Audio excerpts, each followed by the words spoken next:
Hello बच्चों, आज हम पढ़ने वाले हैं ओसिलेशंस एंड वेव्स के अंदर ओसिलेशन चैप्टर नंबर जो है आपका 14 है। इसको हम आज डिस्कस करेंगे। बच्चों, ये काफ़ी इम्पॉर्टेंट है यूनिट। और यूनिट का नेम मैं आपको बता देता हूँ, ये कौन सा यूनिट है इसको समझिए पहले। देखिए, ये यूनिट नंबर जब आप क्लास 11th में यूनिट नंबर 10 है फिजिक्स का, ठीक है। उसके अंदर जो है आपका आता है ओसिलेशंस, ठीक है, ओसिलेशंस एंड वेव्स, ठीक है, ओसिलेशंस एंड वेव्स। और ये जो है ओसिलेशन आप जो यूनिट है यहाँ से काफी वेटेज होता है, लगभग 10 मार्क्स के क्वेश्चंस एग्जाम में बनते हैं। मिनिमम 10 मार्क्स के क्वेश्चन आपको यहाँ से पूछे जाते हैं। और जो ओसिलेशंस है इसका एक अलग चैप्टर है। ये चैप्टर नंबर जब आप 14 पढ़ेंगे तो उसके अंदर आएगा ओसिलेशंस, ठीक है। और जब चैप्टर नंबर मैं आपको 15 पढ़ाऊंगा तो इसके अंदर आएगा आपको वेव्स, ठीक है। तो दो वीडियो बनने वाला है, एक तो ओसिलेशन का और एक वेव्स का। और ये वन शॉर्ट्स वीडियो होगा। इसको अगर आप पूरी तरह से प्रॉपर तरीके से स्टार्टिंग से लास्ट तक अगर आप देख लेते हैं तो पूरी ओसिलेशन मैं उम्मीद करता हूँ कि 100% आपका जो है तैयारी हो जाएगा एग्जाम पॉइंट के ऑफ व्यू से। क्योंकि अभी क्लास 11 का बहुत बच्चों का पेपर होने वाला है, ठीक है। तो इस वीडियो को जरूर देखकर जाए लास्ट तक, ताकि आपका क्विक रिवीजन एक तरह से मान लेते हैं। वन शॉट जो बनाया हो ना, एक तरह से पूरी चैप्टर को हम बहुत शॉर्ट टाइम में, आपका जो है काफी कम टाइम में जो है ना एक रिवीजन करवा रहा हूँ आपको। इस पर्पज से मैंने बनाया, ठीक है। तो ओसिलेशन हमारा 14 चैप्टर है जो कि यहाँ पे आप देख रहे हैं, ठीक है। ओसिलेशन जो है 14 चैप्टर है। और इसके बाद जो है आपको हम पढ़ाएंगे कौन सा, वेव्स का, जो कि 15 चैप्टर होगा। तो ये कंप्लीट ये ओसिलेशन एंड वेव्स से 10 मार्क्स का आपके पॉकेट में आ गया, समझ लो, ठीक है बच्चों। तो चलते हैं हम यहां तक।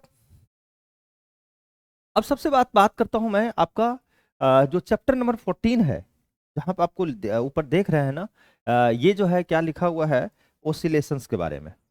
बच्चों, 14 चैप्टर जो है ओसिलेशन समझने के लिए इसके अंदर मैं आपको क्या क्या बताने वाला हूं, पहले आपको दिमाग में ये होना चाहिए कि सर ये पूरे चैप्टर में क्या क्या आप बताएंगे। तो मैं आपको बता देता हूं।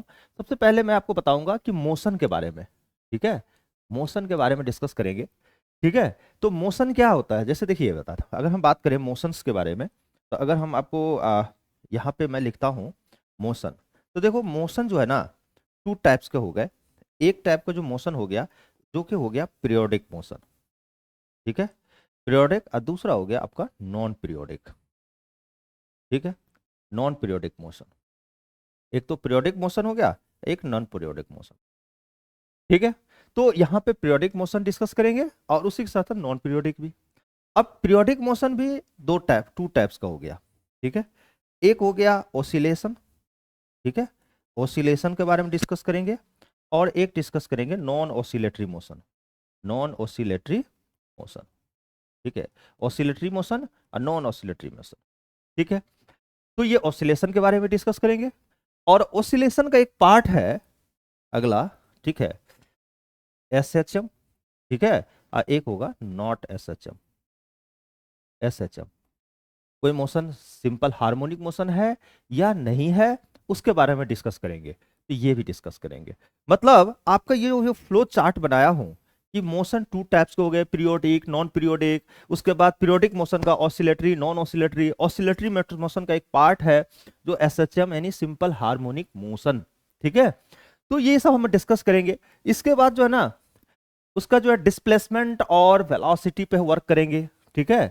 डिस्प्लेसमेंट और वेलोसिटी निकालेंगे। उसके बाद एक्सेलरेशन ने, उसके कुछ एग्जांपल को अभी आपको प्रैक्टिस कराएंगे। उसके बाद kinetic energy, potential energy, total energy, simple pendulum का जो है टाइम पीरियड निकाल के दिखाऊंगा। ग्राफ्स पे काम वर्क करेंगे, स्प्रिंग मास सिस्टम पे वर्क करेंगे।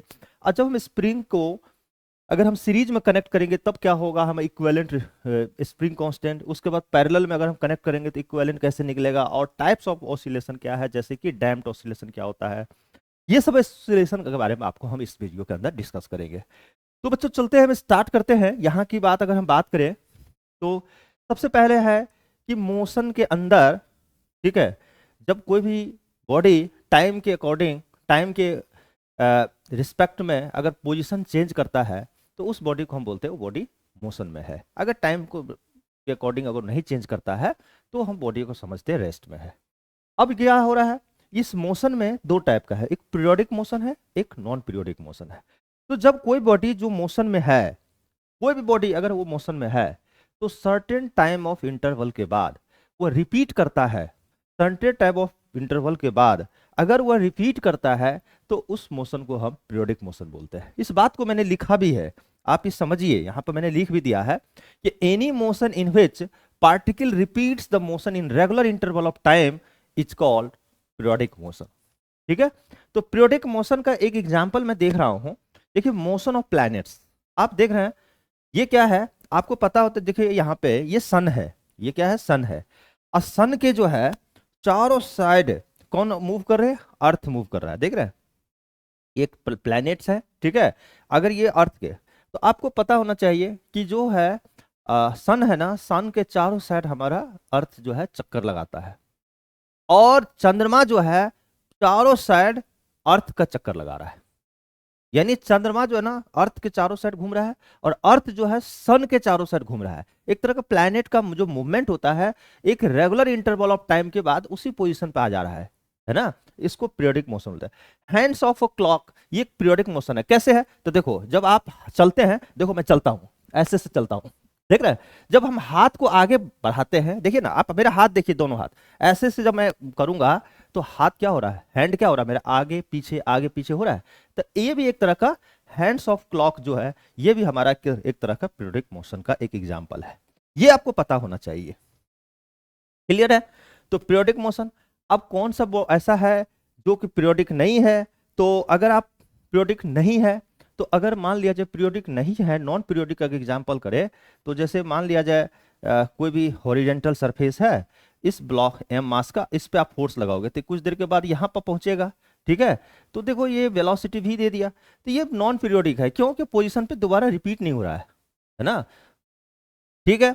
कोई बॉडी को, जैसे हम प्रोडक्टाइल मोशन है, अगर किसी बॉडी को हमने ऊपर की तरफ थ्रो किया, ठीक है, तो यहाँ पर अगर वही वेलोसिटी से फेंके हैं, तो देखिए यहाँ पे पोजीशन रिपीट नहीं हो रहा है, तो इसको बोलते हैं नॉन पीरियोडिक मोशन। अब पीरियोडिक मोशन का बच्चे एक एग्जांपल है ऑसिलेटरी और नॉन ऑसिलेटरी। ऑसिलेटरी मोशन क्या होता है, तो अगर हम बात करें, ठीक है, तो पीरियोडिक मोशन का special type of periodic motion is called oscillation. Oscillatory motion एक पीरियोडिक मोशन का ही एक स्पेशल टाइप है, ऑसिलेटरी, ठीक है। तो ऑसिलेटरी मोशन अगर कोई पूछता है ये क्या है, तो आप इसमें सबसे बड़ी बात यह है कि आपको कुछ कॉन्सेप्ट को याद रखना पड़ेगा ऑसिलेटरी मोशन को समझने के लिए। मैं दिखाता हूं, देखिए जैसे ऑसिलेटरी मोशन का बात अगर करें, तो सबसे पहले आप समझिए मीन पोजीशन क्या होता है। मीन पोजीशन समझना जरूरी है। जब ऑसिलेटरी मोशन में, ठीक है, मीन पोजीशन अगर आप जान जाते हैं, तब ऑसिलेटरी मोशन को समझना बहुत आसान है। A type of periodic motion in which particle moves back and fourth about a mean position. एक ऐसा मोशन जब आगे पीछे हो, अपने मीन पोजीशन से रिपीट करता हो, अपने मीन पोजीशन से, ऐसे मोशन को बोलते हैं ऑसिलेटरी मोशन। देखिए ये पीरियोडिक मोशन का ही टाइप है। पीरियोडिक मोशन में क्या होता है, जैसे मान लिया एक बॉब है, यहाँ ये बॉब है, ये क्या है, बॉब है।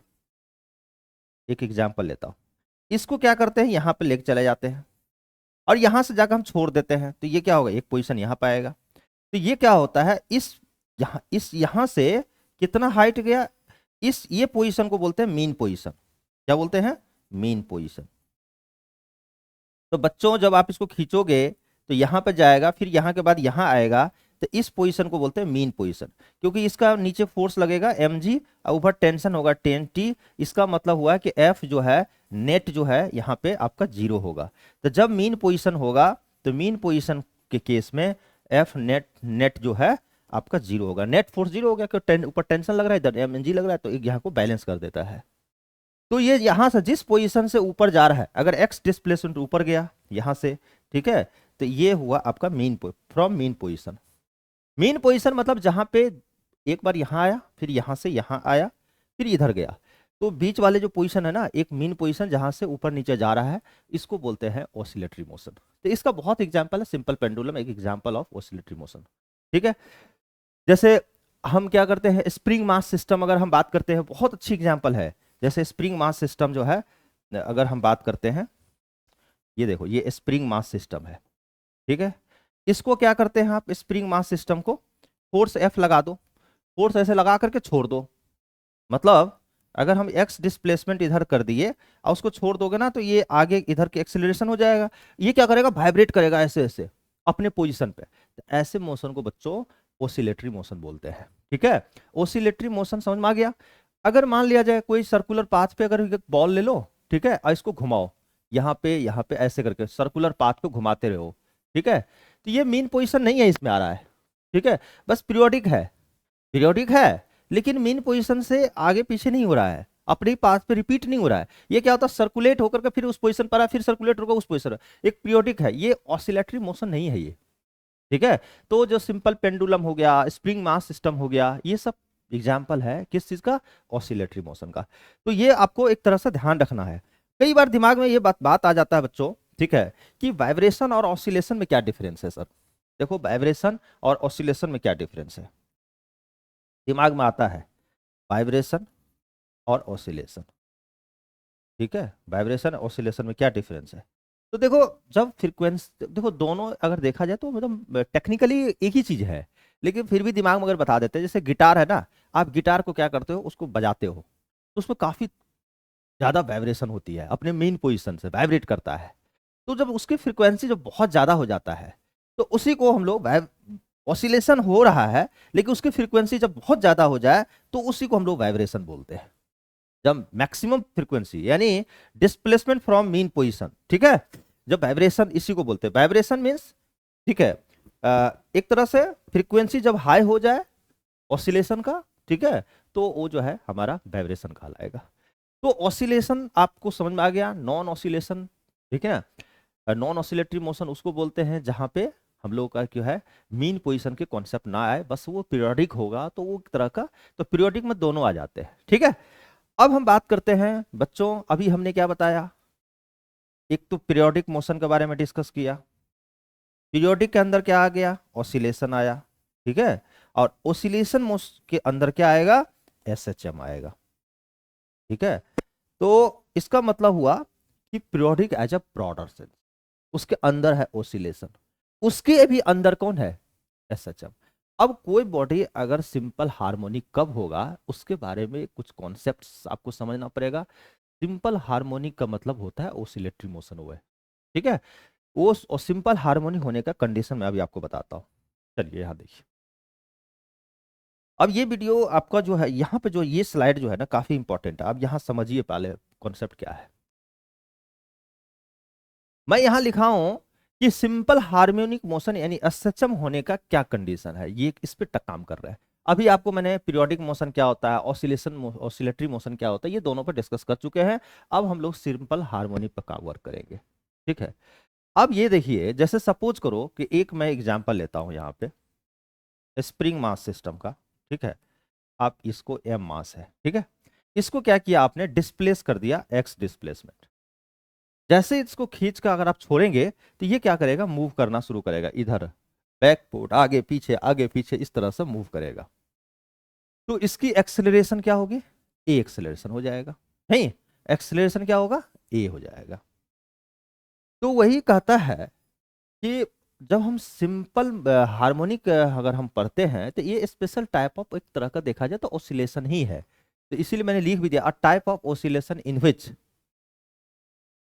सिंपल हार्मोनिक मोशन होने का, कोई भी ऑसिलेटरी मोशन सिंपल हार्मोनिक कब होगा, उसके होने का कुछ कंडीशन है।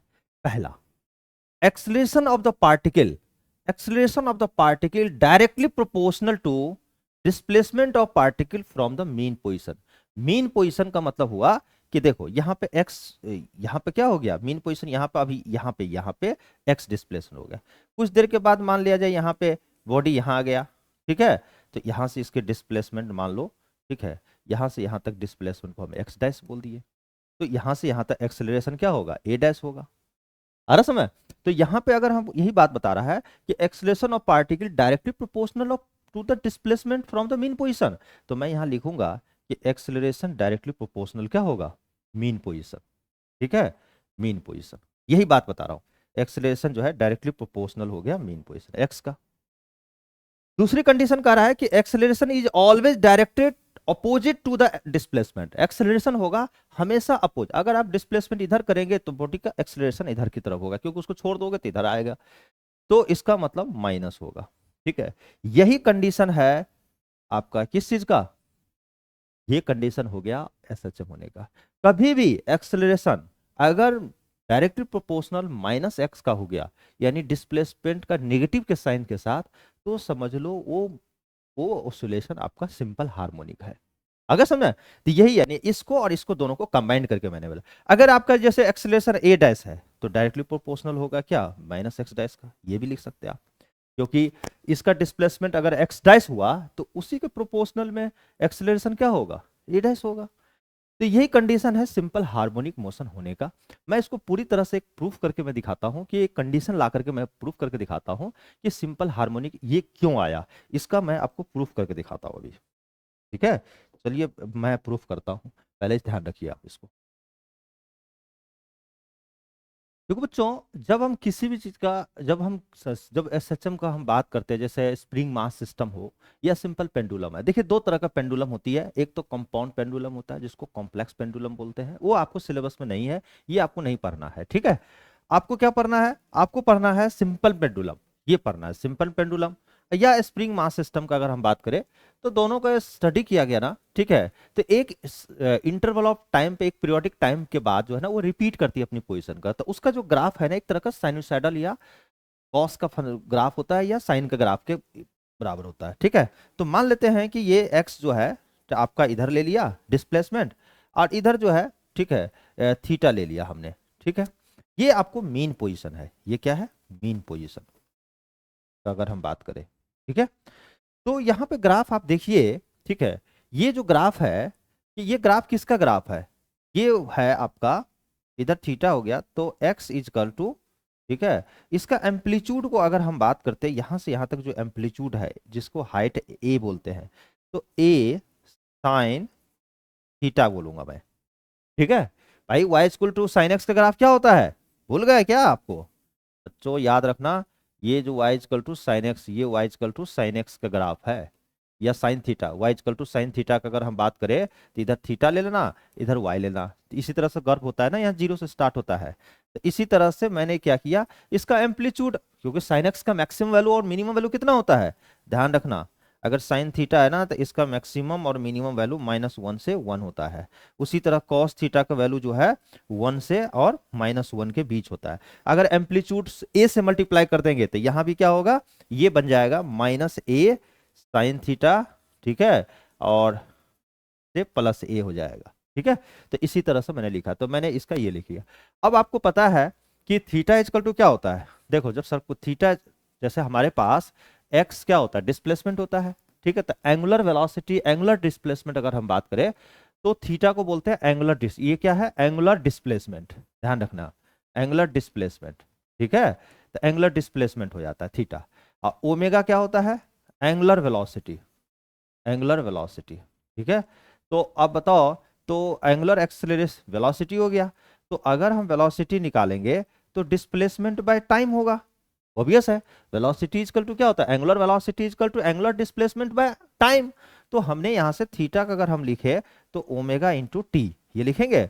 अब ये आप इसमें रख दो, तो एक्स इक्वल टू क्या होगा, एक्स इक्वल टू आपके पास है ए साइन थीटा है ना, अब यहां से रख दो ए साइन, ठीक है, थीटा की जगह ओमेगा टी। ठीक है, ये एक्स हो गया। ये अगर ये ग्राफ तब है ना जब आपका ओरिजिन से पास कर रहा है, यानी अगर आपका इनिशियल फेज जो है, अगर यही ग्राफ हमारा यहां से चलता, यहां से बच्चों चलता, ठीक है, तो यहां से इस तरह से चलता ग्राफ इस तरह से, तो हमारा क्या होता, कहीं ना कहीं यहां पे अगर हमने 5 बोल देती है, यहां से सुटता, तो मैं यहां पर क्या लिखता, x इक्वल टू लिखता ए साइन, ठीक है, ओमेगा टी प्लस क्या लिखते, आई लिखते, यानी फेज। ठीक है, ये हमारा ये ग्राफ होता, नहीं होता। यहीं पे अगर हमारा फाई की वैल्यू, अगर x क्या है, इनिशियल फेज है, इनिशियल फेज, ठीक है, ये था अगर इफ इनिशियल फेज, ठीक है, फेज फाई इक्वल टू 0 हो जाएगा, तो इसी में रख देते हैं ए साइन ठीक है, a sine omega T plus five है, फाइव को जीरो कर दो, a sine omega T plus zero, ठीक है, तो क्या हो जाएगा ए साइन, ठीक है, ओमेगा टी नहीं हो गया, ए साइन ओमेगा टी, तो ये क्या होगा, ये फ्रॉम ओरिजिन से हो गया, फ्रॉम ओरिजिन, ओरिजिन से होगा। जब ओरिजिन से नहीं होगा, जब तो एफ फाइव जो रहेगा वहीं वहीं से फाइव रखना, ठीक है। तो ये इनिशियल फेज फाइव के इन टर्म्स ऑफ फाइव हो गया। तो यही हमारा जो मेन जो है जो हमारा जो हमें जो चाहिए था बच्चों, यही हमें चाहिए था, इस तरह से x equal to A sine omega T plus five, ये मेन इक्वेशन है, ठीक है। वेलोसिटी और एक्सेलरेशन जो है, इसी को जो है हम इसी से हम निकालेंगे अभी, ठीक है। तो यहाँ तो जो है ना, ये क्या था, इनिशियल फेज, ठीक है, ये फाइव है। अगर इसी को हम आई की वैल्यू जीरो कर देंगे तो ये ग्राफ यहाँ से स्टार्ट हो जाएगी, यहाँ से स्टार्ट हो जाएगी, ठीक है। और यहाँ से स्टार्ट होने के बाद ये हो गया आपका पाई बाई टू, ठीक है, ये हो गया पाई, ये हो गया आपका थ्री पाई बाई टू, और ये हो गया आपका टू पाई। यानी यहाँ के बाद आपका ग्राफ क्या हो रहा है, रिपीट हो रहा है, ठीक है। तो इसका पीरियड कितना हो गया, पीरियड हो गया आपका टू पाई, ठीक है, पीरियोडिक मोशन है ना, तो इसका पीरियड हो गया टू पाई। साइन एक्स का period two pi, cos x का भी टू पाई, टू पाई के बाद फिर से वो ग्राफ क्या होगा आपका, रिपीट होने लगेगा। खैर हम बात करते हैं, हमने जो हेडिंग दिया है वेलोसिटी और एक्सेलरेशन ऑफ द पार्टिकल क्या होगा, और हमने ये भी आपको कमिटमेंट किया है कि सिंपल हार्मोनिक मोशन होने के लिए एक्सेलरेशन जो है बाबू डायरेक्टली प्रोपोर्शनल होता है माइनस ऑफ डिस्प्लेसमेंट। ये आप बताइए मुझे, और ये प्रूफ भी करके मैं दिखा रहा हूं। अभी चलते हम आगे बढ़ते हैं, इसको फटाफट स्क्रीनशॉट ले लीजिए, जो भी स्टूडेंट स्क्रीनशॉट नहीं लिए हैं, मैं आपको करके दिखाता हूं। देखो मैं आपको कितना आसानी से मैं बताता हूं। अभी आपने क्या सीखा यहाँ पे, अभी आपने यही तो देखा है बच्चों, कि अभी आपने यही तो देखा कि x इज इक्वल टू आपके पास क्या है, ए साइन, ठीक है, ओमेगा टी प्लस फाइव, यही तो है, a sine omega T plus five है आपके पास, ठीक है।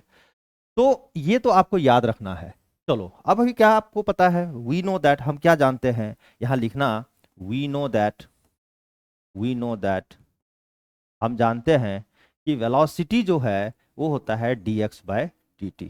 नहीं, जब डिस्प्लेसमेंट को अगर आप टाइम के रिस्पेक्ट में डिफरेंशिएट कर देते हैं, ठीक है, डिस्प्लेसमेंट को अगर डिवाइड करते हैं टाइम से तो ही तो वेलोसिटी होता है। तो velocity is equal to dx by dt। Velocity कितना दिया हुआ है यहाँ पे रख दीजिए, ठीक है, x की वैल्यू रख दीजिए a साइन, ठीक है, ये यहाँ पहले आप यहाँ पे व्हाइट कर देता हूँ, ज्यादा अच्छा रहेगा, ठीक है। यहाँ पे लिखना वी नो दैट, ऐसे लिखना वी नो दैट, ठीक है। तो अगर वेलोसिटी निकालना चाहते हैं तो ये क्या होगा, dx बाय dt, x वहां से रख दीजिए, ठीक है, इसको बोल देते हैं हम फर्स्ट इक्वेशन, ठीक है। तो फ्रॉम फर्स्ट से तो dx बाय क्या होगा, डी ए, ठीक है, डी ए साइन, मैं यहाँ लिखता हूँ D A sine omega T plus five by D T. कोई दिक्कत, ये कहां से, फ्रॉम फर्स्ट, यहां लिख देना फ्रॉम फर्स्ट, ठीक है, फ्रॉम इक्वेशन फर्स्ट, इसको हम इक्वेशन फर्स्ट वाले है ना, तो फर्स्ट से। तो अब बताओ इसको डिफरेंशिएट करोगे टाइम के रिस्पेक्ट में तो क्या होगा, साइन का क्या होता है, कॉस होता है, और ये ओमेगा बाहर आ जाएगा और cos omega T plus five होगा। कोई दिक्कत, ये हमारा वेलोसिटी हो गया, इसको याद रखिएगा, वेलोसिटी इस तरह से आपको याद रखना है, ठीक है। वेलोसिटी तो पता चल गया। अब बच्चों हम क्या करते हैं, एक्सेलरेशन निकालते हैं।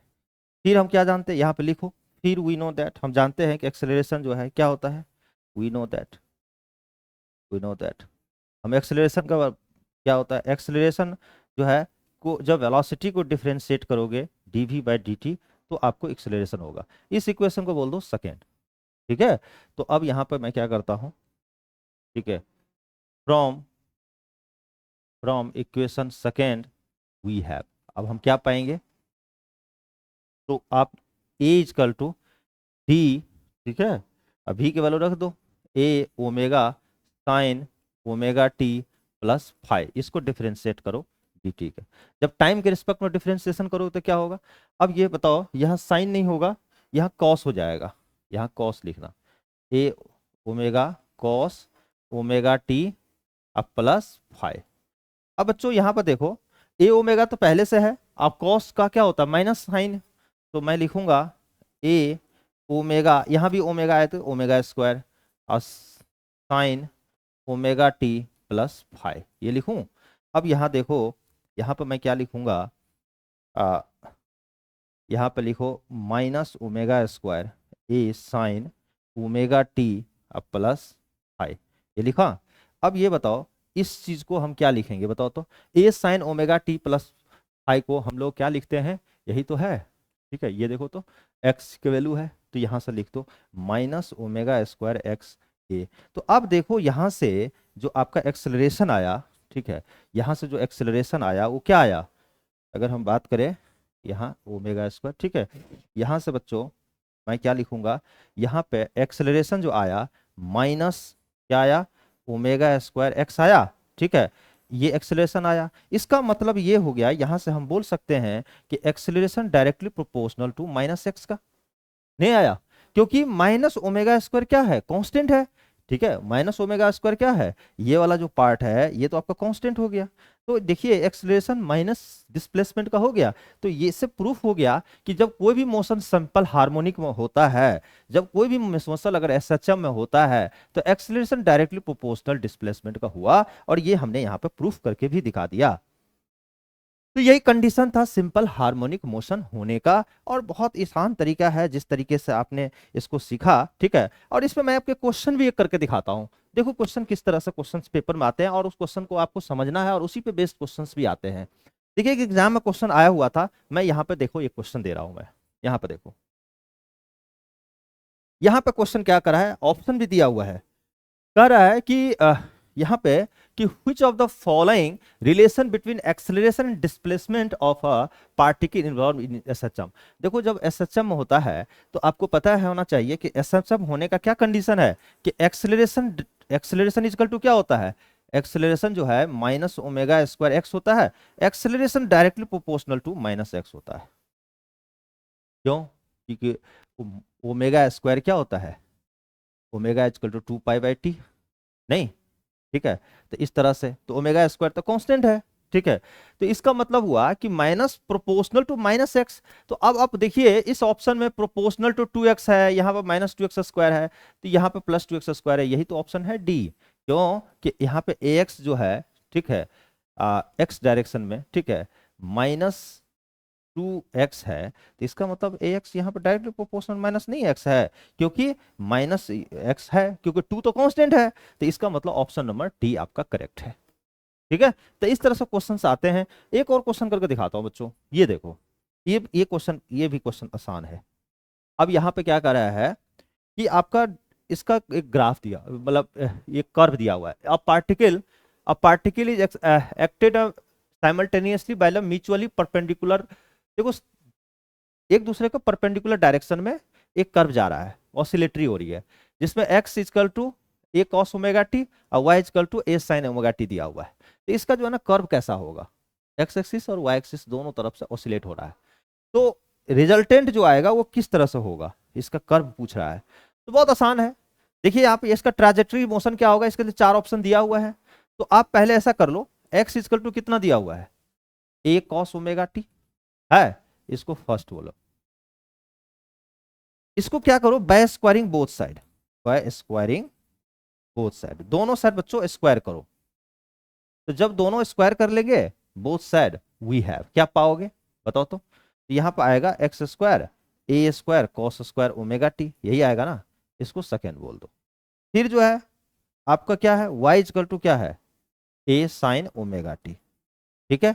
इसको भी करो क्या है, इसको लिख दो, ठीक है, थर्ड इक्वेशन। तो इसको भी करो by squaring both side, by squaring both side, squaring both side. जब बच्चों दोनों साइड स्क्वायर करोगे तो ये क्या आएगा बताओ, तो y square equal to A square sine square omega T, ये आएगा, इसको फोर्थ कर दो। अब दोनों को ऐड कर लो, ठीक है, adding equation first, adding equation आपका जो है ऐड कर लो सेकेंड एंड फोर्थ को, ठीक है। तो ये क्या हो जाएगा, x square plus y square equal to A square sine square omega T plus cos square omega T होगा। अब ये तो 1 हो जाता है, तो ए स्क्वायर इंटू 1 तो x square plus y square यानी x square plus y square is equal to A square. This is the equation of circle. ये किसका इक्वेशन है? सर्कल का है। नहीं, तो इसका जो ट्रैजेक्टरी मोशन हुआ है, जो ट्रैजेक्टरी मोशन हुआ, वो कर्व जो होगा वो कैसा होगा? एक सर्कुलर होगा, एक सर्कुलर है, एक सर्कुलर पाथ पे मूव करेगा। यानी इस तरह से आपका, इस तरह से इक्वेशन होगा जिसमें जिसमें इसका जो है आपका रेडियस क्या हो गया? आपका ए हो जाएगा। कोई भी पॉइंट एक्स वाई है, यहाँ पे एक्स वाई इस पॉइंट कोई भी मान ले पी पे होगा, ठीक है। तो इसका यही हो रहा है हमारा x square equal to plus y square equal to A square. इस पार्टिकल इसी तरह से मूव करेगा सर्कुलर पाथ पे, ठीक है। तो इस तरह से क्वेश्चन एग्जाम में आते हैं बच्चों, ठीक है। अब हम बात करते हैं, काफी सारी चीजें आपसे कमिटमेंट किया हूँ, काफी चीजें इसके अंदर मैं पढ़ाऊंगा। अब हम लोग डिस्कस करेंगे बच्चों काइनेटिक एनर्जी क्या होता है, पोटेंशियल एनर्जी क्या होता है, और हमारा टोटल एनर्जी क्या होता है इन एसएचएम का, ठीक है।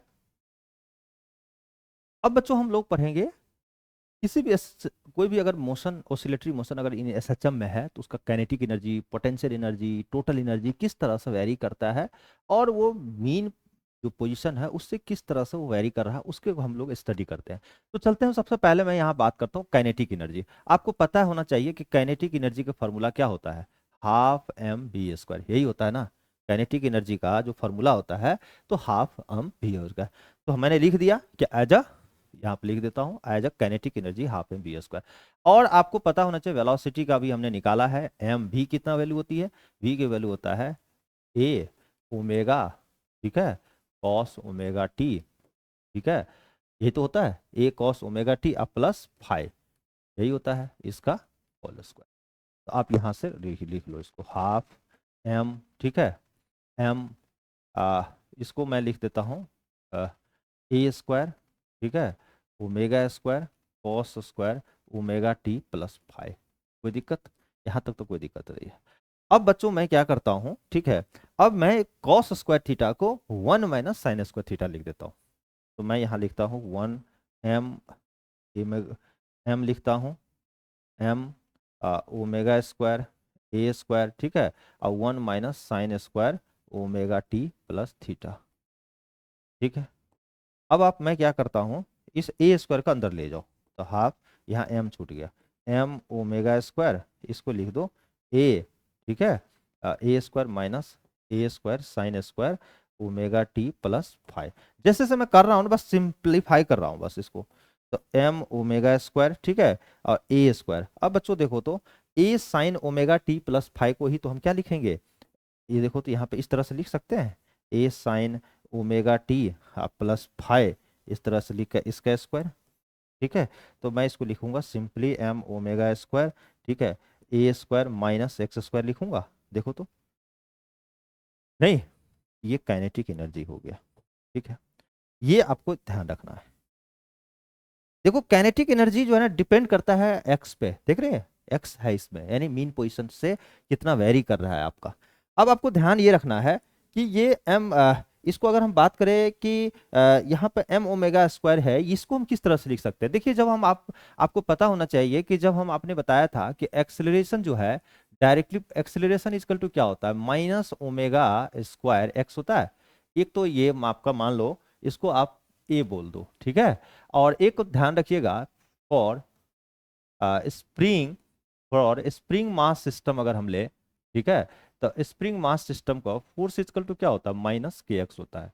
फोर्स को क्या लिखोगे? M into A equal to minus के एक्स। यहाँ से एक्सेलरेशन होगा आपका, एक्सेलरेशन अगर होगा तो माइनस के एक्स बाई एम हो जाएगा।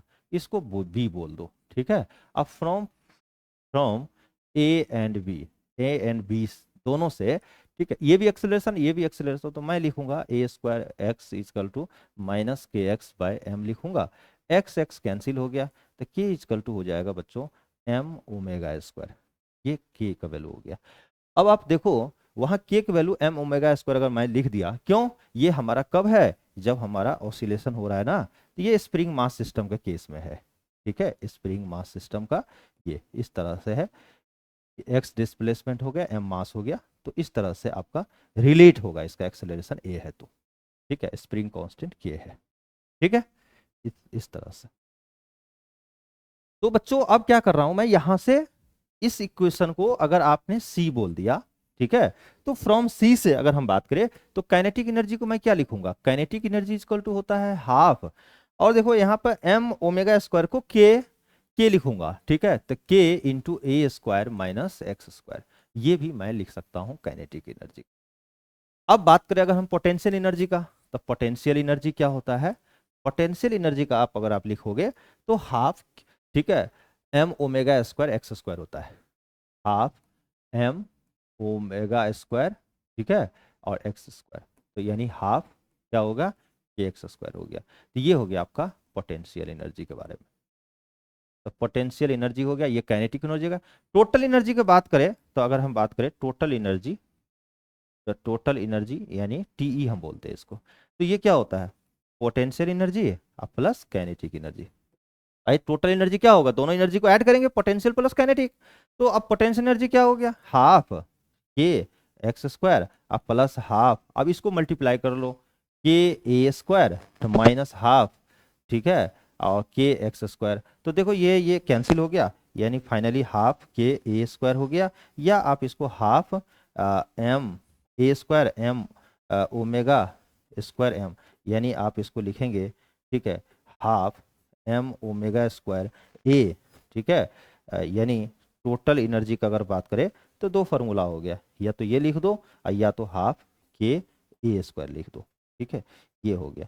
अब आप देखो इसमें x कहीं पे है, इसका मतलब ये हुआ कि जब ऑसिलेशन हो रही है तो वो जो x है ना, जो डिस्प्लेसमेंट है उस पर डिपेंड ही नहीं कर रहा है। ओसी भाई जब टोटल एनर्जी तो फिक्स हो गई, ठीक है, जब ऑसिलेशन हो रहा है तो कहीं पे पोटेंशियल एनर्जी घट रही है बढ़ रही है, आपस में एडजस्ट, अगर पोटेंशियल घट रहा है तो काइनेटिक बढ़ रहा है, आपस में टोटल मिलाकर के तो फिक्स है, यहाँ पे x तो है नहीं। इसका मतलब ये हुआ कि इंडिपेंडेंट ऑफ वेरिएबल x, यहाँ पे लिखेंगे इंडिपेंडेंट ऑफ, ठीक है, वेरिएबल कौन, x, ठीक है, x से हमारा वेरिएबल है, ठीक है, यानी एक तरह का ये कांस्टेंट हो गया, एक तरह का हमारा ये टोटल एनर्जी कांस्टेंट हो गया। अब बच्चा जब हमारे पास टोटल एनर्जी कांस्टेंट हो गया तो मैं इसको एक बार कर्व पे आपको बना करके दिखाता हूं कि वो किस तरह से वर्क करता है। जब हम कर्व पे डिस्कस करेंगे ना इसको, तो ये ज्यादा क्लियर हो जाएगा हमारे लिए, ठीक है। चलो मैं कर्व पे दिखाता हूं। अभी अब मैंने जो बताया हूं वो बात को आप लिख लीजिए। पहले सबसे पहले हम आपको यहाँ पे बताना चाहते हैं कि सब यहाँ पर लिख लो, पहले काइनेटिक एनर्जी कितना आया ये लिख लो। काइनेटिक एनर्जी आया हाफ एम, ठीक है, omega square a square minus x square, या आप इसको लिखोगे, ठीक है, यहाँ पे इसको लिख दो, ये लिख दो, ठीक है, ये काइनेटिक एनर्जी आया। और पोटेंशियल एनर्जी कितना आया, पोटेंशियल एनर्जी आया हाफ एम ओमेगा स्क्वायर, ये आया, ठीक है। और टोटल एनर्जी बच्चों कितना आया, तो टोटल एनर्जी आया half M omega square a square, यही तो आया। इसको अगर इन टर्म्स ऑफ अगर हम लिख दे तो हाफ, यहाँ पे एक्स भी तो आया, तो हाफ के एक्स स्क्वायर, ठीक है, ये आया एक्स स्क्वायर, ये इस तरह से। इसको भी हम लिख सकते हैं दूसरे तरीके से, इसको ये भी लिख सकते हैं, अगर आप लिखना चाहते हैं ना तो हाफ के, इसको इस तरह से भी लिख सकते हैं, ठीक है, हाफ के ए स्क्वायर माइनस एक्स स्क्वायर, ऐसे भी लिख सकते हैं, ठीक है। अब हम बात करते हैं, देखो जब कभी भी ओसिलेशन हो रहा है, आप मान लो सपोज करो ओसिलेशन होगा इस तरह से ओसिलेशन होगा, ठीक है, तो ये ओसिलेटिव मोशन है, ये तो आपका मीन पोजीशन है, आपको पता है मीन पोजीशन, और ये क्या है एक्सट्रीम पोजीशन, ये क्या है बच्चों एक्सट्रीम पोजीशन है, ये भी क्या है एक्सट्रीम पोजीशन है, नहीं एक्सट्रीम पोजीशन है। तो एक्सट्रीम पोजीशन क्या होता है, अगर यहाँ पे हाइट को अगर हम लोग ए ले ले, तो ये है एक्स एम्पलीट्यूड ये है, ठीक है।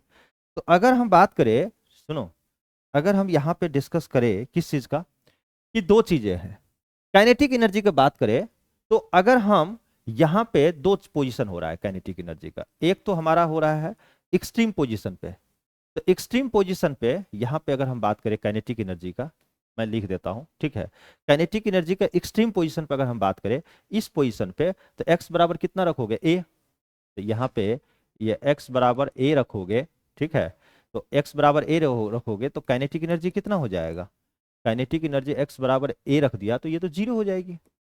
कहाँ, एक्सट्रीम पोजीशन पे, एक्सट्रीम पोजीशन पे, ठीक है। लेकिन अगर हम x बराबर अगर हम x इक्वल टू जीरो रख दे तो ये तो मीन पोजीशन है, मीन पोजीशन है, नहीं मीन पोजीशन, तो यहाँ पर काइनेटिक पोटेंस, यहाँ पर काइनेटिक एनर्जी क्या हो जाएगा, काइनेटिक एनर्जी बराबर हाफ के ए स्क्वायर, हाफ के ए स्क्वायर। एक्सट्रीम पोजीशन पे काइनेटिक एनर्जी जीरो, लेकिन मीन पोजीशन पे यहाँ पे काइनेटिक एनर्जी क्या हो गया, ठीक है। तो यहाँ पर मैं लिख देता हूँ एक्सट्रीम पोजीशन पे काइनेटिक एनर्जी आपका हो गया जीरो, और मीन पोजीशन पे काइनेटिक एनर्जी क्या हो गया आपका, यहाँ पर देख लो मीन पोजीशन पे काइनेटिक एनर्जी जो है आपका कितना आ गया, काइनेटिक एनर्जी आ गया हाफ के स्क्वायर, ठीक है। अब हम बात करते हैं पोटेंशियल एनर्जी का। अगर हम बात करते हैं पोटेंशियल एनर्जी का, एक्सट्रीम पे भी देखते हैं और मीन पोजीशन पे भी देखते हैं, ठीक है। तो एक्सट्रीम पोजीशन पर जब देखोगे तो x बराबर a रखोगे, मीन पोजीशन पे x बराबर जीरो रखोगे, ठीक है। तो एक्सट्रीम पोजीशन पर x बराबर अगर हम a रखेंगे तो पोटेंशियल एनर्जी तो हमारा हो जाएगा क्या, हाफ के ए स्क्वायर। लेकिन यहाँ पे मीन पोजीशन पे अगर रखोगे x बराबर जीरो तो पोटेंशियल एनर्जी आपका जीरो हो जाएगा। मतलब क्या हुआ, यहाँ पे पोटेंशियल एनर्जी कितना हो गया मीन पोजीशन पे, मीन पोजीशन पे पोटेंशियल एनर्जी जीरो हो गया, लेकिन एक्सट्रीम पोजीशन पे पोटेंशियल एनर्जी क्या हो गया, हाफ के एक्स स्क्वायर। तो यहाँ भी पोटेंशियल एनर्जी क्या हो गया, काइनेटिक एनर्जी तो आपका जीरो है और पोटेंशियल एनर्जी हाफ के एक्स के ए स्क्वायर हो गया, एक्स स्क्वायर नहीं ए स्क्वायर। आगे समझ में, यहां तक तो है। तो अब अगर हम इसका ग्राफ को अगर हम कर ले, ठीक है, अगर हम इसको ग्राफ को प्लॉट कर ले, ठीक, ग्राफिकली वो किस तरह से वेरी कर रहा है तो आप इसको समझिए। ये मैं ग्राफ पे आपको बता रहा हूं, देखो यहां पे इस तरह से मैं ग्राफ खींच रहा हूं, ठीक है, इस तरह से ग्राफ है। अब आप देखिए कि अगर हम, ठीक है, इस पोजीशन को अगर हम मीन पोजीशन बोले, ठीक है, तो ये हो रहा है इस तरह से ग्राफ, ठीक है। ये देखो तो ये हो गया, ठीक है, इस तरह से। अब आप देखिए जिस समय ये क्या है, एक्सट्रीम पोजीशन है, ऊपर वाला क्या है, ठीक है, ये वाला तो आपका एक्सट्रीम पोजीशन हो गया, एक्सट्रीम, एक्सट्रीम पोजीशन, नहीं ये भी क्या है, एक्सट्रीम पोजीशन है, एक्सट्रीम पोजीशन है, ये है मीन पोजीशन। तो जब आपका मीन पोजीशन पे, एक्सट्रीम पोजीशन पे अगर यहाँ पे देखे, ठीक है, ऊपर पे देखे तो ये क्या है, जो ये जो ग्राफ है ना, ये है आपका पोटेंशियल एनर्जी का ग्राफ है, ठीक है, और ये जो ग्राफ है काइनेटिक एनर्जी का ग्राफ है, ठीक है। आप देखिए काइनेटिक एनर्जी एक्सट्रीम पोजीशन पे क्या हो रहा है, एक्सट्रीम पोजीशन पे अगर काइनेटिक एनर्जी यहाँ पे देखो, यहाँ पे आपका काइनेटिक एनर्जी आपका जीरो है, नहीं एक्सट्रीम पोजीशन पे। अब पोटेंशियल एनर्जी कितना है, पोटेंशियल एनर्जी यहाँ पे क्या है, पोटेंशियल एनर्जी आपका हाफ के एक्स स्क्वायर है, हाफ के एक्स स्क्वायर के ए स्क्वायर है, ठीक है। मीन पोजीशन पे मैक्सिमम क्या है, काइनेटिक एनर्जी है। देखिए मीन पोजीशन पे अगर देखा जाए तो अगर हम मीन पोजीशन पर काइनेटिक एनर्जी मैक्सिमम है, यहाँ पे काइनेटिक एनर्जी क्या हो गई, क्या काइनेटिक एनर्जी आपका मैक्स हो गया, ठीक है। अब पोटेंशियल एनर्जी आपका मीन हो गया, मिनिमम हो गया। और यहाँ पे, ठीक है, यहाँ पे मीन पोजीशन ऊपर में जो है, ऊपर में यहाँ पर देख लो, ठीक है, और मीन पोजीशन पे जो है नीचे का और ऊपर का सारा चीजें, ठीक है। तो पोटेंशियल एनर्जी यहाँ पे मिनिमम, मतलब आपका पोटेंशियल एनर्जी जीरो हो जाएगा, ठीक है। तो इस तरह से ग्राफ आपका वेरी कर रहा है। और ये जो ग्राफ देख रहे हैं ये जो है, ये है टोटल एनर्जी, जो कि टोटल एनर्जी आपका क्या है, कांस्टेंट है। अब आ गया समझ में। तो इस तरह से ग्राफ जो है आपका वेरी कर रहा है। ये काइनेटिक एनर्जी का ग्राफ है, ध्यान रखिएगा। ये जो ग्राफ देख रहे हैं ना, ये काइनेटिक एनर्जी ग्राफ है, ठीक है। जैसे से काइनेटिक एनर्जी इधर की तरफ बढ़ रहा है तो आपका काइनेटिक एनर्जी बढ़ते जा रहा है, फिर एक्सट्रीम पोजीशन पे जाकर काइनेटिक एनर्जी आपको जीरो हो जा रहा है। यहाँ पर काइनेटिक एनर्जी कितना हो जा रहा है, जीरो हो जा रहा है। और पोटेंशियल एनर्जी मैक्स हो जा रहा है, मैक्स हो जा रहा है, मैक्सिमम। यहाँ भी काइनेटिक एनर्जी क्या हो रहा है, एक्सट्रीम पोजीशन पे काइनेटिक एनर्जी आपका जीरो हो जा रहा है, पोटेंशियल एनर्जी मैक्स हो रहा है, ये मैक्सिमम हो रहा है। और यहाँ पे काइनेटिक एनर्जी जो है, यहाँ पे सॉरी यहाँ पे गड़बड़ हो गया, यहाँ पे काइनेटिक एनर्जी मैक्सिमम हो जाएगा, काइनेटिक एनर्जी यहाँ पे मैक्स हो जाएगा, ठीक है। अब पोटेंशियल एनर्जी आपका मिनिमम हो जाएगा। अगर समय उसी का अपोजिट है ये ग्राफ जो है, ये ग्राफ आपका पोटेंशियल एनर्जी का ग्राफ है, ठीक है। तो इसी तरह, और ये जो ग्राफ है ये आपका टोटल एनर्जी का ग्राफ हो गया, ठीक है बच्चों। तो इस तरह से हमारा इसका ग्राफ एनालिसिस आपने अच्छे से समझ में आ गया होगा, ठीक है। अब हम बात करते हैं टाइम पीरियड सिंपल पेंडुलम का, किस तरह से हम निकालेंगे, उस पर भी वर्क करेंगे, ठीक है। कितना मिनट हो गया, 1 घंटा में हो गया।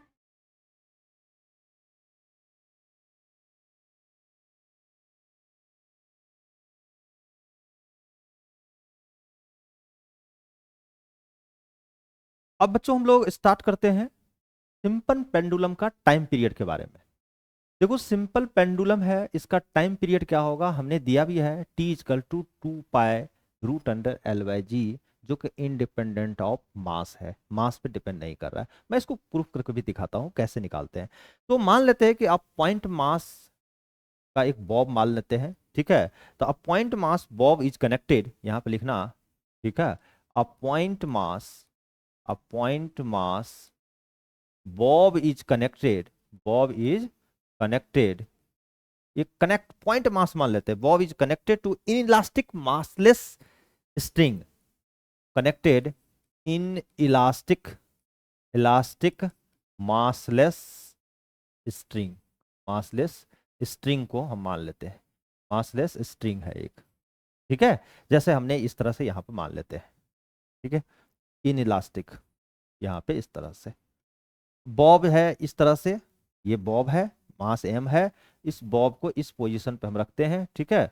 इसका मास क्या है, ये बॉब हमारा यहाँ पे है, सॉरी ये देखो ये बॉब है हमारा इस पोजीशन पे, ठीक है। मास m है, तो इधर क्या लगेगा, mg लगेगा, mg होगा ना नीचे की तरफ। तो और इस डायरेक्शन में इसका टेंशन t है, ठीक है। और ये मान लो ये थीटा एंगल है, और इसकी लेंथ जो है ये आपकी स्ट्रिंग की l है, ठीक है। तो इधर की डायरेक्शन में mg क्या होगा, ये थीटा है तो ये भी थीटा होगा, तो इधर होगा mg cos थीटा, ठीक है। और इस डायरेक्शन में होगा mg sin थीटा, ठीक है। इस तरह से mg sin थीटा, ठीक है। ऑसिलेशन जब होगा किसके कारण है, इधर होगा, f क्या होगा, f जो है, ठीक है, f नेट हो जाएगा, अगर फोर्स लगता है तो f नेट। तो हम क्या करते हैं यहाँ से, यहाँ पे बैलेंस करो, टेंशन T इक्वल टू क्या होगा, mg cos थीटा, नहीं, एक तो ये हो जाएगा यहाँ से, ठीक है। और ध्यान रखना कि थीटा जो है ना वेरी स्मॉल है हमारा, थीटा वेरी स्मॉल। तो जब हमारा थीटा बहुत स्मॉल होगा तो साइन थीटा के जो वैल्यू होगी वो अप्रोक्स थीटा ही मानेंगे, ये ध्यान रखना, एज्यूम करके लेके ले चलेंगे हम लोग।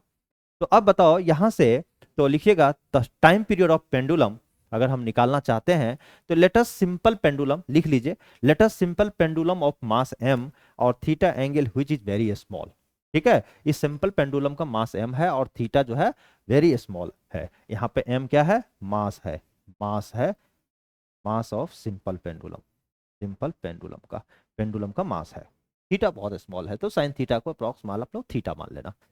तो चलते हम लोग यहाँ पे, देखो यहाँ पे जो मोशन होगा, जो ऑसिलेटरी मोशन होगा वो किसके कारण होगा, इसी मोशन mg sin थीटा के साथ, जो कि आपका क्या होगा, F net is equal to, अगर हम बात करें यहां से लिखता हूं एफ नेट, बच्चों F net is equal to कितना लिखूंगा, mj sin थीटा लिखूंगा। थीटा हमने आपको बताया था ना कि थीटा काफी स्मॉल है, वेरी स्मॉल है, ठीक है। तो मैं लिखूंगा mg, और यहाँ जब थीटा स्मॉल होगा तो इसको लिख दो थीटा, क्यों, sine theta is equal to theta, ठीक है, लिख दूंगा क्योंकि थीटा जो है आपका वेरी स्मॉल है, मैं ये लिख सकता हूँ, ठीक है। तो अब बताओ, तो यहाँ से लिखूंगा mg, ठीक है, थीटा, और यहाँ पे क्या होगा, f इक्वल टू ma होगा, ठीक है।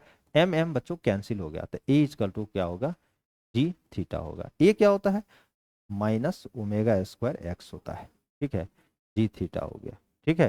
तो यहाँ से एक्स जो है माइनस ओमेगा स्क्वायर एक्स हो गया, ठीक है। तो ये जो है अगर हम बात करते हैं मैग्नीट्यूड वाइज, तो एक्सेलरेशन अगर मैग्नीट्यूड वाइज अगर हम बोले तो हम इसको सिंपली एक्सेलरेशन को हम लोग लिखेंगे ओमेगा स्क्वायर एक्स, ये मैग्नीट्यूड की अगर बात करें, ठीक है। तो इसको प्लस कर दिया मैंने, तो यहां से क्या होगा, ओमेगा स्क्वायर हमने क्या लिखा, ओमेगा स्क्वायर एक्स लिखा।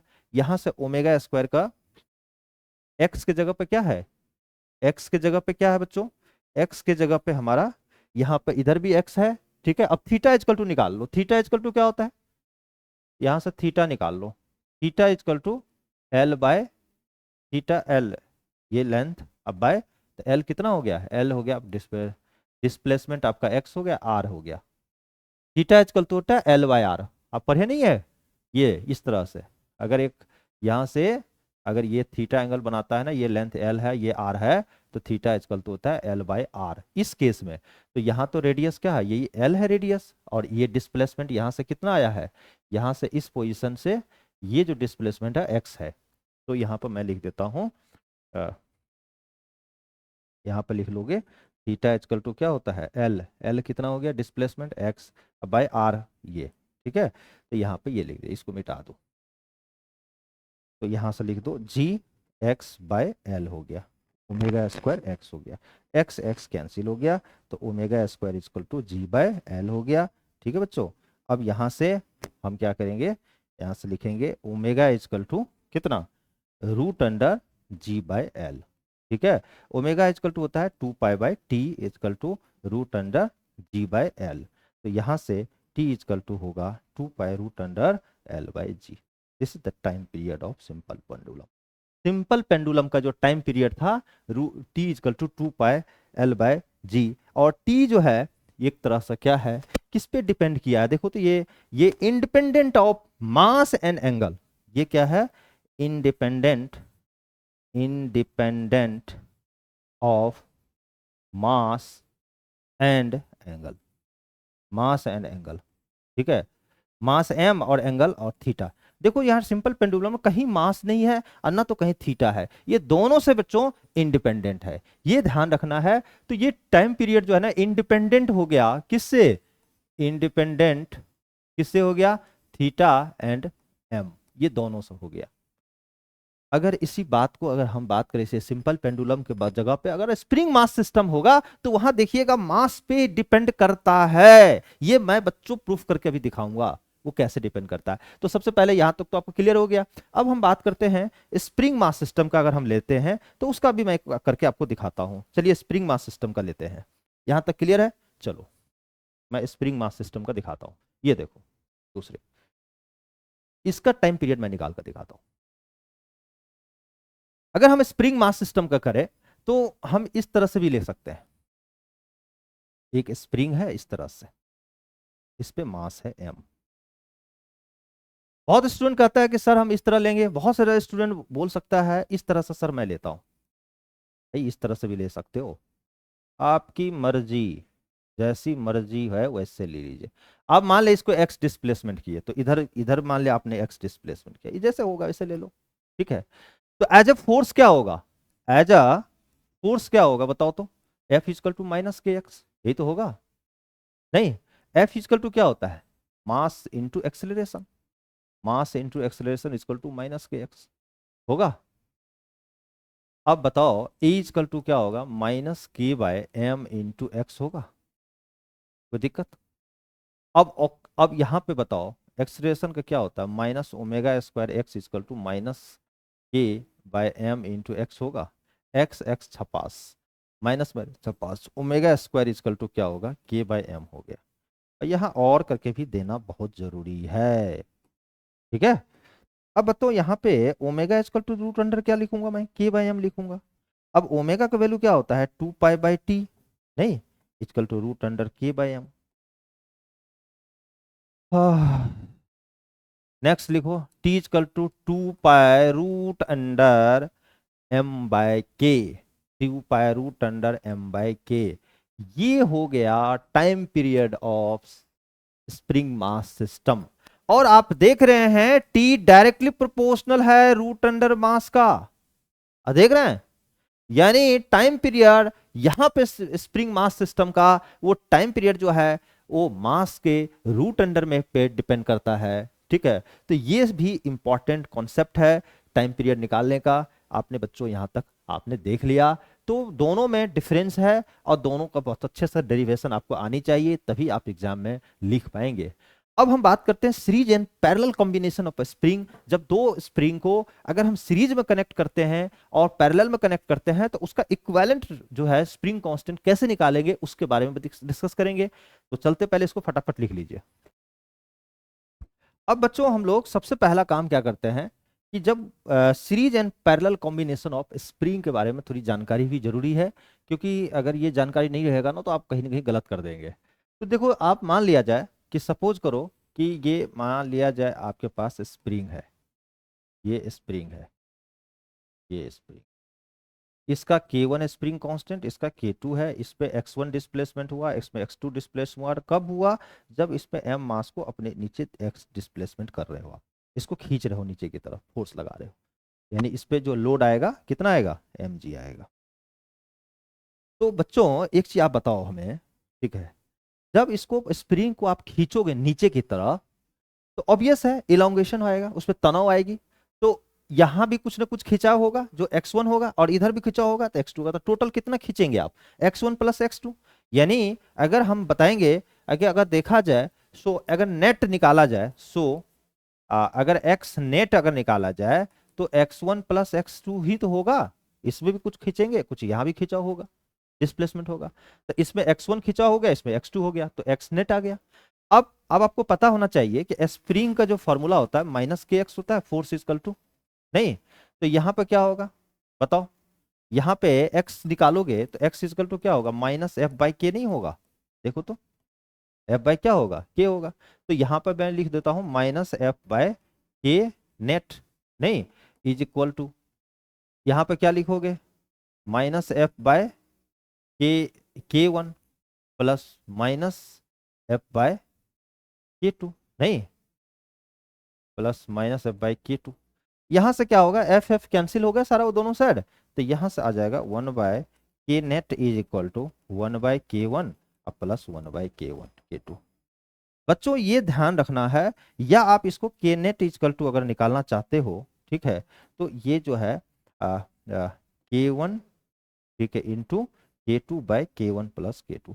आप करंट इलेक्ट्रिसिटी पढ़े होंगे, तो वहां पे जो पैरेलल कॉम्बिनेशन में इक्विवेलेंट रेजिस्टेंस निकालते थे, इसी तरह से फॉर्मूला होता था। तो बस इतना दिमाग में याद रखिएगा कि वहां का सीरीज पैरेलल जो करंट होता था ना, करंट में जो रेजिस्टेंस निकालते थे इक्विवेलेंट, वहां का पैरेलल यहाँ के लिए सीरीज बन जाता है स्प्रिंग में। तो स्प्रिंग में अगर वो सीरीज में, ये कनेक्शन किस में है? ये सीरीज कनेक्शन में है। तो जब सीरीज में आप ऐड किए हो तो इक्विवेलेंट पैरेलल की तरह निकालना। लेकिन अगर आपने मान लिया जाए स्प्रिंग को इस तरह कनेक्ट ना करके आपने क्या किया है? इस तरह से कनेक्ट किया है। देखो यहां पे अगर मान लिया जाए एक स्प्रिंग ये है, एक स्प्रिंग ये है, अब इसको क्या किया है आपने? m मास है, तो इधर लोड आएगा mg, ठीक है, इसका स्प्रिंग कांस्टेंट k1, इसका स्प्रिंग कांस्टेंट k2, ठीक है, नहीं? तो इसका जो है, तो इसमें जो लोड आएगा इसका x1 और इसमें x2, तो k नेट जब निकालोगे ना, k नेट जब इक्विवेलेंट निकालोगे नेट, तो इसमें क्या करना? सिंपली k1 प्लस k2 करना। तो जब पैरेलल है तो सीरीज की तरह ऐड करना, जब सीरीज है तो पैरेलल की ऐड करना, ठीक है, इक्विवेलेंट स्प्रिंग कांस्टेंट निकालने के लिए, ये याद रखना है आपको, है ना? तो ये इस तरह से क्वेश्चंस का सीरीज एंड पैरेलल कॉम्बिनेशन में इक्विवेलेंट रेजिस्टेंस निकालने का आपको तरीका। ये था आपका सीरीज का, ये है बच्चों किसका? पैरेलल कॉम्बिनेशन, पैरेलल कनेक्शन में, ठीक है, ये ध्यान रखिएगा। अब हम लोग नेक्स्ट जो है एक थ्योरम पढ़ते हैं, उसके बाद जो है सो टाइप्स ऑफ ऑसिलेशन बताएंगे और उसके बाद कंप्लीट हो जाएगा।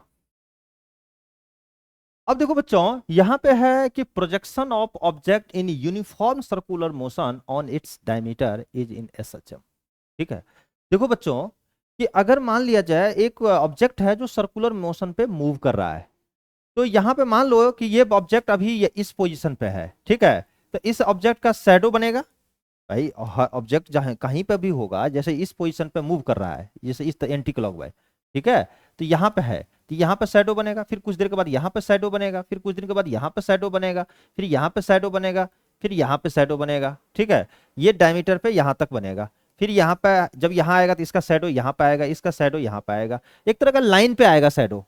जब ऑब्जेक्ट यहाँ आएगा तो इसका शैडो यहाँ आएगा, फिर यहाँ आएगा, फिर यहाँ आएगा, फिर यहाँ आएगा, इस तरह से शैडो आपका यहाँ पे आते जाएगा। ठीक है, तो क्या हो रहा है, इसका शैडो यहीं पे पहले तो इधर से इधर की तरफ शैडो आया, फिर इधर से इधर के शैडो होगा, तो क्या हो रहा है, अपने मेन पोजीशन से ऑसिलेशन हो रहा है। जब ऑसिलेशन होगा तो इसका शैडो एक तरह का सिंपल हार्मोनिक मोशन होगा, वो आप प्रूफ करके दिखाइए। तो देखिए मैंने क्या किया, यहाँ पे ये क्या है, ऑब्जेक्ट है, ये ऑब्जेक्ट मूव कर रहा है यहाँ पे। ठीक है, इसका शैडो जो है इस पे ये डायमीटर के अलोंग क्या होगा, मूव कर रहा है। ठीक है, तो वही मैं मान लिया कि ओ से बी की दूरी डिस्टेंस को हमने एक्स माना, ओ से बी की डिस्टेंस को एक्स माना। ठीक है, तो x इक्वल टू क्या होगा, आर कॉस थीटा, यहां से यहां तक x मान लो, यहां से ओ से बी, तो यहां से क्या होगा x। ठीक है, तो O B equal to x और x equal to r cos theta, तो x बराबर क्या होगा a। अब यहाँ पे अगर मान लिया जाए इसका r को हम एक तरह का एम्पलीट्यूड a तक पहुंचा देते हैं, यहां तक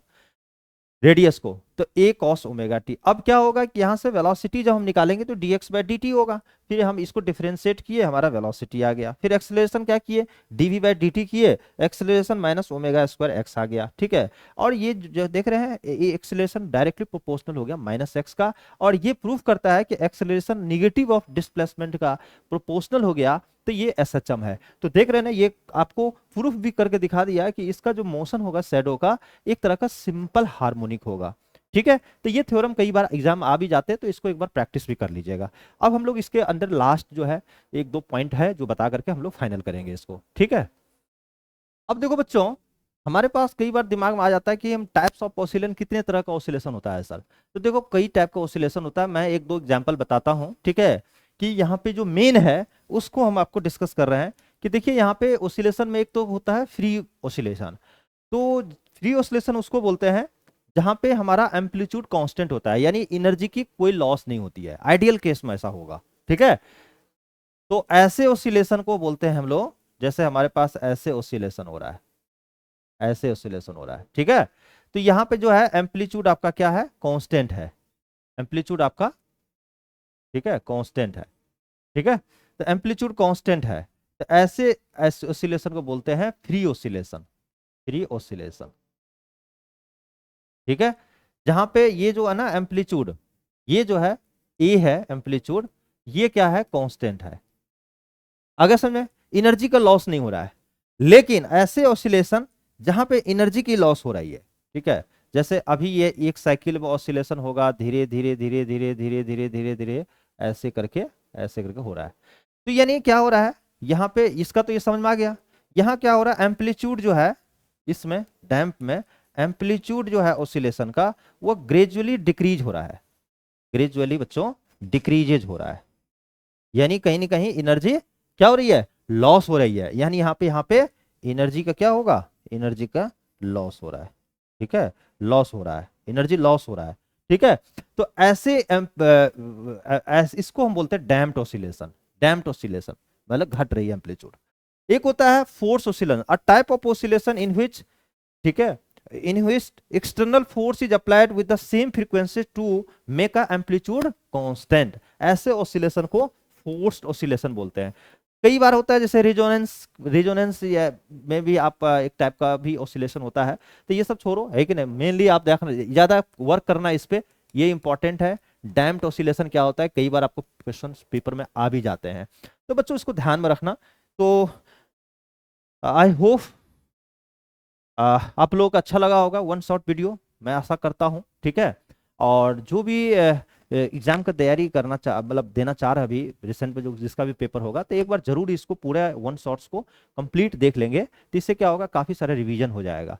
तो जो भी स्टूडेंट को हमारे यहाँ पर अभी न्यू सेशन में स्टार्ट हो रहा है क्लास 12 का बैच, तो career platform coaching centre Kalu Sarai Chhatarpur Mehrauli में किसी भी ब्रांच में आकर ऑफलाइन में मोड में आप ज्वाइन कर सकते हैं। मैं दिल्ली में हूँ, ये दिल्ली से अंदर जो है ना हमारा ब्रांचेज है, तो आप ज्वाइन कर सकते हैं। अगर आपको मोबाइल नंबर चाहिए तो इसके डिस्क्रिप्शन बॉक्स में जाना इस वीडियो का, वहाँ पे मोबाइल नंबर है, उस पर व्हाट्सअप करके या कॉल करके हमसे बात कर सकते हैं।